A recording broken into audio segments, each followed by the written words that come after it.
Hello, I am Xarkun, and this is World of Warships Legends. Today, I've got a game for you in the Tier 6 Premium American Light Cruiser Atlanta B, and it is played for us by HighCal King, a player on the Xbox side of the consoles, who also has his own YouTube channel. It's fairly new, but he has achieved a good amount of success with it thus far. And part of the reason for that is because HighCal King is a very, very good player indeed.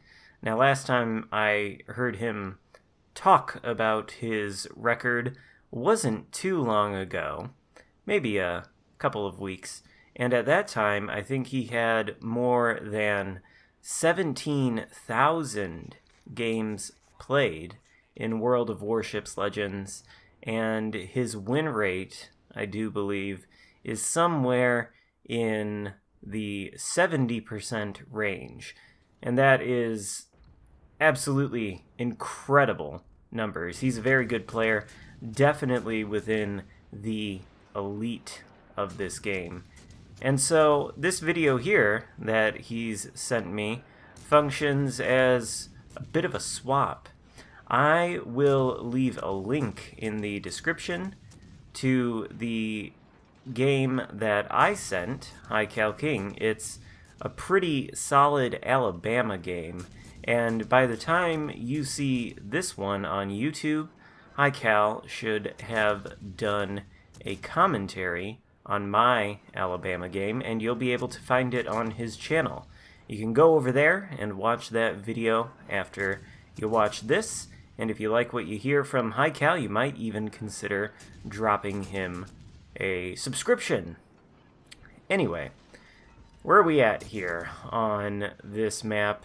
What is it? Sleeping Giant, of course, because it always is in these higher tier games. HighCal has taken up a position between the Bravo and Charlie caps. Very strong position for a light radar cruiser like the Atlanta for a number of reasons, and you can see them all playing out here. Plenty of island cover to both conceal him and cover him from enemy fire, while also allowing him to shoot at any enemies his teammates might have spotted, particularly within the area around the Charlie cap. He did, in fact, shoot at one of the enemy destroyers who was capping Charlie, maybe even scared him off there with his radar. That's the Jervis. Wasn't able to take him down, but any hit points you remove from a destroyer that isn't the USS Kidd or the Khabarovsk are hit points that cannot be regained by those destroyers since they don't have the repair parties. So very valuable. Lots of access to this Charlie cap from this position, and also potentially to the Bravo cap should anybody enter that and start turning it red. Great place from which to deploy the radar consumable and reveal any destroyers inside of either cap. And that is why you might want to sail here if you are playing the Atlanta or the Cleveland or something that performs a similar role. Now, clearly that Jervis is back in the Charlie cap. HighCal's radar is on cooldown, and for the moment, no enemy ships are spotted. But two of the enemy battleships have already gone down, so really, it's just this Synop and probably that Jervis in the area.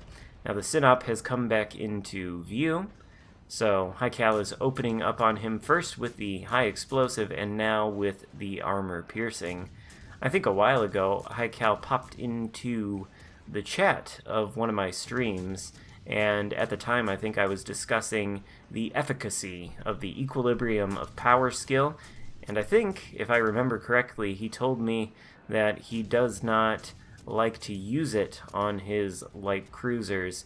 And briefly about the EOP skill, what it does is increase the armor penetration capabilities of the high explosive shells I think it allows the Atlanta, with its 127mm destroyer caliber guns, to penetrate up to 27mm of armor instead of maybe the 25 that it penetrates without it. I'm not sure exactly what the numbers are, but it increases the penetration of the high explosive shells on the cruiser at the expense of fire chance.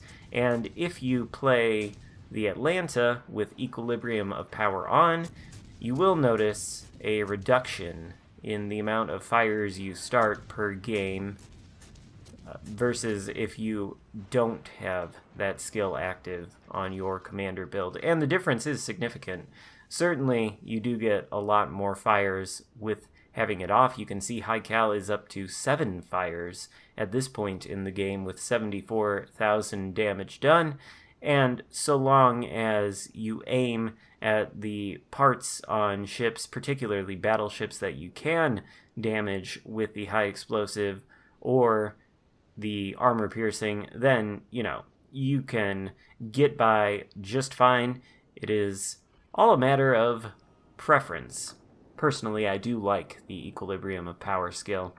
But right now, HighCal King is wrapping up this Charlie Cap. The Sinop and the Jervis were both dispatched long ago.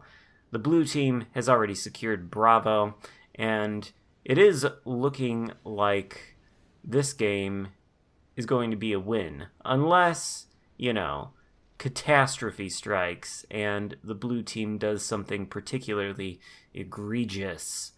But that blue Bravo cap is turning red, which indicates that the last remaining enemy destroyer must be inside of it. That destroyer is a Udachi. HighCal still has 2 charges of the radar consumable left. He's got a Lightning coming with him that should be able to provide backup, and there is another destroyer out there to his right. As soon as he sees the cap, he pops the radar, reveals the Udachi, who instantly starts to smoke up, evidently panicking, or perhaps not realizing that smoke is not going to save him from radar.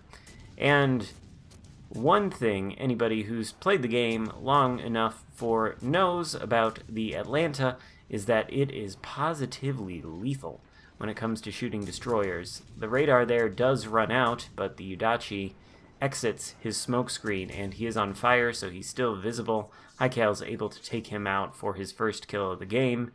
There are the Udachi torpedoes, in no danger of hitting HighCal there, and the second set after the Udachi used his reload booster. But now we've got a Nelson 4 kilometers in front of us, which is never a good thing. The Nelson does have 16-inch guns. It's very, very good at deleting cruisers if it wants to use its lovely short-fused British armor piercing.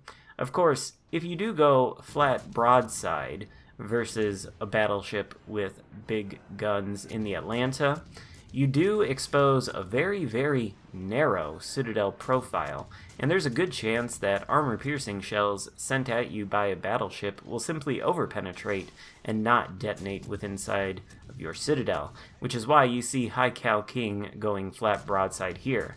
I think, unfortunately for him, the Nelson is shooting the high explosive, and that doesn't really care about overpenetrations at all. You can see it does a nasty amount of damage to him. The Nelson high explosive is no joke. Look out for it. HighCal is still alive, though, and there are only 2 enemy ships left. He's got a fire burning on one of them, or at least he did. It looks like the damage has stopped ticking up, and the Alabama has extinguished the fire. But he's done 111,000 damage. There are less than 5 minutes left to go. The blue team holds 2 out of 3 of the caps. HighCal is going to change that here very soon. And the Reds essentially don't really have a snowball's chance in hell at winning this at all. And now he's able to get his guns on target over the island there on the Alabama. We'll see if he can't farm a little bit more damage for some nice style points as the game wraps up here. Maybe even secure a second kill on this one angry Kraken guy. He's probably pretty angry and bereft of a Kraken after his team's performance on this game, I am sorry to say. But, you know, it happens. We all have games like this where it's a steamroll, and either you're on the side that performs the steamroll, or you're on the side that is victimized by it. Anyway, it does look like HighCal is definitely not using Equilibrium of Power. He's getting a lot of shatters. I don't know if I'm right. Maybe he can tell me in the comments when he watches this video, but 11 fires inflicted 421 shots on target, 116,000 damage, and the game ends in a victory. Now go ahead, take a look at the description, find the link I left in there to the video that HighCal did of my game, and check that out. And of course, if you like this video, give it a thumbs up and leave a comment below. Let me know what you thought. Thank you so much for watching. I will see you next time, but maybe we should take a look before we go. 3,300 base XP. Excellent result by HighCal King in the Atlanta B. And you know what? Actually, before this battle ends, I hadn't realized this when I watched it the first time, but HighCal did leave his stats attached to the end of this video, and they are impressive indeed.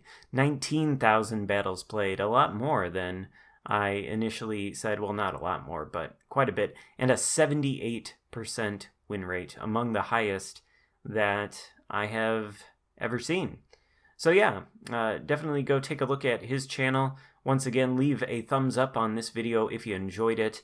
And thank you so much for watching. I will see you next time. Goodbye.